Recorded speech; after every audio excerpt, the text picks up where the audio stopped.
Greetings to my friends and colleagues, of course, network members as well. Welcome in. The American Acupuncture Council is always going to be your resource for practice protection and practice empowerment.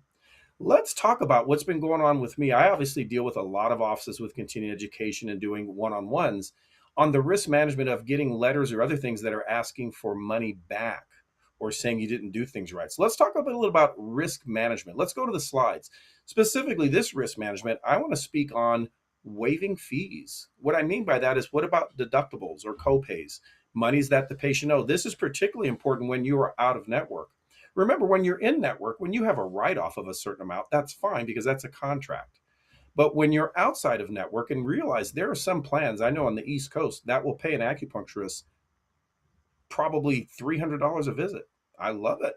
Here's my problem. If I'm charging one of them 300, what if another patient comes in with an insurance that I'm out of network with? One pays 300, but another one only pays 100 of it. Do I have to collect the difference? And that's what we want to get into. Let's talk about this. Where we get this from is Department of Health and Human Services. This is not Sam's opinion. So I want to go through a few factors here about the legalities and protection for your practice. What it says here from Department of Health and Human Services is each practice can undertake reasonable steps to implement compliance measures depending on the size and the resources of that practice. And it says you can rely at least in part upon standard protocols and current practice procedures to develop an appropriate compliance program. Well, that's what we're doing today. This is what we do when we do continuing education. This is what we do one-on-one with network members. So compliance means following certain things, and none of it is hard. In fact, many of you are already doing it. By example, look at the 7 components. Conducting internal monitoring. We're sort of doing that today. Implementing compliance measures, designating a compliance officer, which is probably you, and then training and education, what we're doing. So we want to make sure we're putting ourselves in the right position to understand what are the things we have to do to be a compliant office. Well, really what I want to be more than anything is compliance means optimize your payments, optimize your money, minimize billing mistakes, and reduce the chances of an audit. Well, in doing that, I think we can, but we do have to make sure that we also have a protocol where we avoid conflicts with self-referral and anti-kickback, so-called fee splitting. Now, some of you are thinking, well, Sam, I don't do that. I don't do kickbacks. I don't give patients money to come in. I mean, can you imagine if you have a practice that every new patient gets like a $100 Visa card? No, we don't do any of that, of course. We can't give patients money for referrals, but it goes beyond that because it's what do we mean by a kickback? So by example, let's talk about fees such as copays. So it talks about here, and this is again from Department of Health and Human Services, as well as the Office of Inspector General, waiving copayments, coinsurance, and deductible. And it says very clearly, if a physician's office routinely fails to collect the patient's portions of care, it's considered a violation of both the Anti-Kickback Statute and False Claims Act. You're thinking, what do you mean by that, Sam? Well, let's say someone comes in, they have a $500 deductible, but it's an insurance that really pays well, an insurance that might pay $200, $300 a visit. Well, obviously, within 2 visits, that's going to eat away the deductible. Some also go, oh, I just won't collect it because I'll collect so much on the other side. That is the kickback. Because when a patient comes in and they don't have to pay their deductible, it's just like you've given them the money. The intent is you're to collect it. The same applies just to copays. So be very mindful. I want you to see, though, that the law does give some exceptions here because notice it says a physician's office routinely fails to collect the payment. And of course, at the bottom here, you'll notice it says it is the routine waiver of patient responsibility that can cause serious consequences. And so this is what's prompted this because I've recently had an office that got this letter from Cigna, and it's not just this office, there's been many, and it's talking at the bottom about fee forgiveness. Let me blow this up. And it says, a review of the billing and collections documents provided show that the patients are only being held responsible for small amounts that would not be sufficient to pay off the total out-of-network balances owed.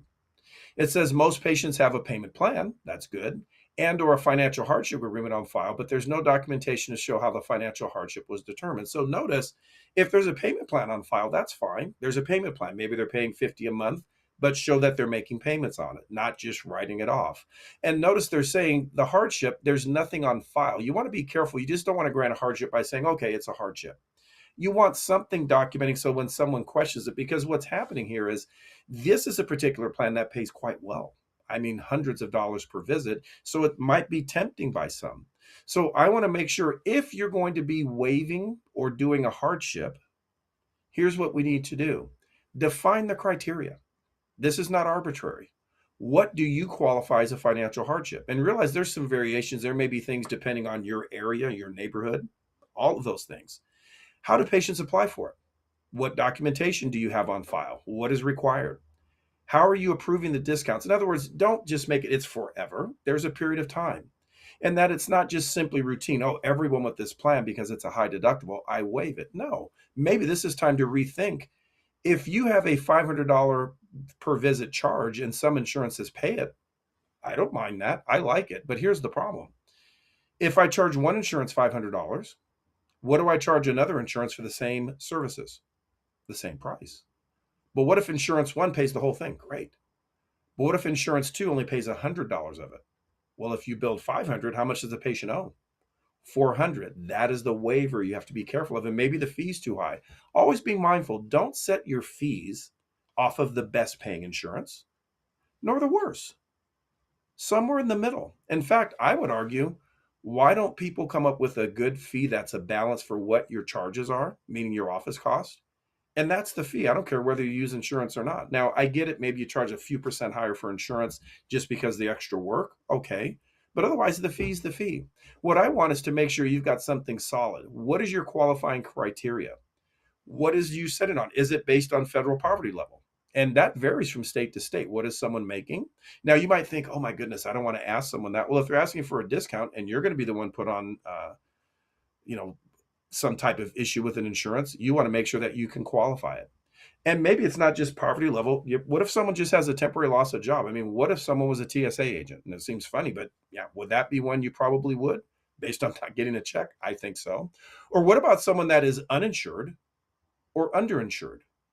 Those certainly could be, but they have other criteria to meet. If you're doing this, make sure you're just not doing it informally. Have something in writing. Notice that carrier signet didn't say you couldn't have it, but it seemed a little too informal. If you've never really developed one, now's your time. Get with me, network members. Let's talk about it. What protocols do you have? How do you set yourself up? But also maybe about, let's do a fee schedule that makes much more sense. We're always here to help. The American Acupuncture is always a resource. If you are not a network member with me and you want to do some one-on-ones with me, join. It's a good way to be part of it. And all the seminars that I do with the program are yours for free. So it includes all the CE programs. Until next time, my friends, go out, be prosperous, and enjoy what you do.